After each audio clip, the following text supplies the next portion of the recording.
Bonjour, j'espère que tu vas bien. Alors ce matin, je serai un peu long, mais je t'ai prie de rester avec moi jusqu'à la fin. Par la grâce de Dieu, je prie que cette vidéo soit une bénédiction pour toi. Alors le message de ce matin, c'est sur combat, le bon combat. Pourquoi je dis combat, le bon combat? Parce que l'apôtre Paul est en train de nous dire que j'ai combattu le bon combat, j'ai achevé ma course, je gardais la foi. J'ai combattu le bon combat. C'est par là qu'on comprend que souvent dans la vie, nous combattons trop de combats inutiles. Il y a des combats qui ne sont pas importants pour toi. On sait bien que la vie est un combat, mais il faut combattre le bon combat. Sois sélectif dans tes combats. Tout combat n'est pas forcément un bon combat pour toi. Tu risques de perdre ton énergie, ta force, ton temps à combattre pour quelque chose qui ne va pas bénéficier à ta vie. Ne t'engage pas dans tout le combat, de peur que tu regrettes à la fin. De peur que Dieu te pose la question, est-ce que c'est moi qui t'ai envoyé? L'homme prudent ne se précipite pas aveuglément. La Bible dit que soyez prudents comme le serpent. J'aime cette phrase qui dit, c'est mieux de boiter sur le bon chemin que de courir sur la mauvaise route. Le problème n'est pas de marcher plus vite, mais le problème c'est de connaître la route. Le problème n'est pas seulement de travailler, mais le problème c'est de travailler avec intelligence. Il y avait un jeune homme dans la Bible qui a tué Saoul. Et il apporte la nouvelle à David en espérant que David allait être content. Mais David lui pose la question, qui t'a envoyé de tuer Saoul? Comment tu n'as pas eu peur de tuer Saoul? Et David a tué ce jeune homme. N'entre pas dans un combat qui ne te concerne pas. Ne prends pas de risques qu'on ne t'a pas demandé. Ne cherche pas à être un héros là où personne t'a envoyé. Ne cherche pas à aider Dieu. Il y avait un homme dans la Bible qui cherchait à aider Dieu, il s'appelait Uza. Pendant que David emmenait l'arche de Dieu à Jérusalem, Uza marchait à côté de l'arche. Et puis à un moment, l'arche commençait à pencher. Uza retient l'arche pour que ça ne tombe pas. C'était une bonne intention, mais Dieu lui a frappé, il est mort. Ne cherche pas à aider Dieu, sinon pas tu finiras dans la honte. Il y avait encore un homme dans la Bible qui cherchait à aider Dieu, il s'appelait Pierre.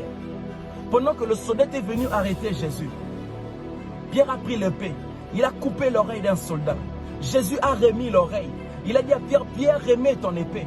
Je suis capable d'appeler plus de 12 anges. Mais si je ne le fais pas, ce n'est pas parce que je suis faible, mais c'est parce que je ne suis pas venu combattre le soldat. Je suis venu combattre le diable qui nous a volé le pouvoir. Et Pierre était dans la honte. Mais une parenthèse que j'aime beaucoup, c'est que Jésus a dit. Je suis capable d'appeler plus de 12 anges, mais il n'a pas fait cela. Qu'est-ce que Jésus voulait nous enseigner par là? Que ce n'est pas partout qu'il faut montrer que tu es le plus fort. Il y a des endroits où il faut faire semblant d'être faible. Il y a des endroits où il faut faire semblant d'être ignorant. Il y a des endroits où il faut beaucoup écouter que parler. Ce sont des techniques de la vie. Voilà pourquoi Jésus a dit à ses disciples que celui qui veut être grand, qu'il soit petit. Celui qui veut être chef, qu'il soit esclave. Ce sont des techniques de la vie. Voilà pourquoi l'apôtre Paul dit, avec le faible, je deviens faible pour gagner le faible. Tout ça, ce sont des techniques de la vie. Parfois, il faut savoir jouer le rôle de l'imbécile pour tromper l'imbécile qui pense que tu es un imbécile.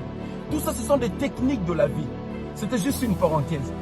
Quand le diable est venu tenter Jésus, il a dit, si réellement tu es le Fils de Dieu, ordonne que ces pierres deviennent du pain. Jésus prend le pierre, il regarde. Il était capable de le faire. Mais il a dit, tout m'est permis, mais tout n'est pas utile. C'était juste une façon de dire que tout m'est permis, mais tout n'est pas utile. Avant de poser un acte, pose-toi toujours la question, est-ce que c'est vraiment important pour moi? Est-ce que c'est vraiment utile pour moi? Jésus savait aussi déjà qu'il est le Fils de Dieu. Donc ça ne sert plus à rien de prouver au diable qui il est. Parfois ça ne sert à rien de prouver au monde qui tu es tant que tu sais qui tu es. Aujourd'hui, beaucoup de chrétiens cherchent à prouver au monde qu'ils sont de vrais chrétiens. En prenant des photos à genoux en train de prier pour le publier sur Facebook et WhatsApp. Ton statut chrétien ne fait pas de toi un chrétien.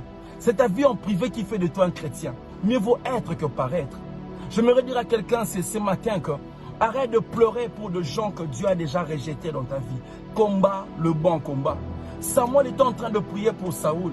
Dieu lui a dit jusqu'à quand tu vas continuer à pleurer pour Saoul. Je lui ai déjà rejeté. Prie même pour David. C'est pour là qu'on comprend pourquoi Jésus priait pour Pierre. Il a dit à Pierre, Pierre, le diable t'a réclamé. Mais moi je priais pour toi. Pourquoi Jésus n'a pas prié pour Judas?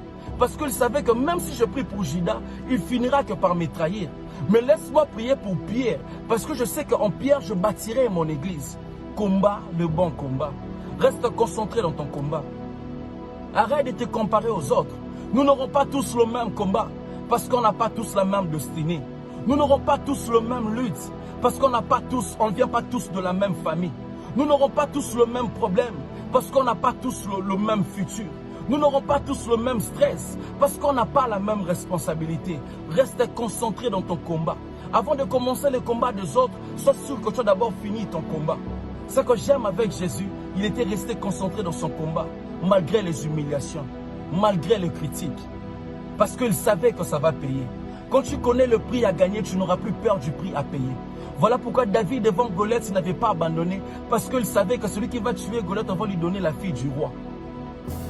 Malgré que le frère de David était en train de parler. Mais David est resté concentré dans son combat. Pourquoi? Parce qu'il sait que les gens parlent et les gens parleront toujours. Mais ne laisse personne te décourager. Même si personne ne te comprend aujourd'hui, un jour, ils finiront toujours par te comprendre. Même si ton combat n'a pas de sens pour d'autres personnes, un jour, ça finira par avoir un sens. Jésus savait que son combat était la croix. Voilà pourquoi quand il était crucifié, même quand il n'avait pas de habits, son souci n'était pas les habits. Mais son problème était de dire à la croix que tout est accompli. C'était ça son combat. Alors toi, c'est quoi ton combat? Pourquoi tu es venu dans ce monde? Pourquoi tu vis? C'est quoi ton combat?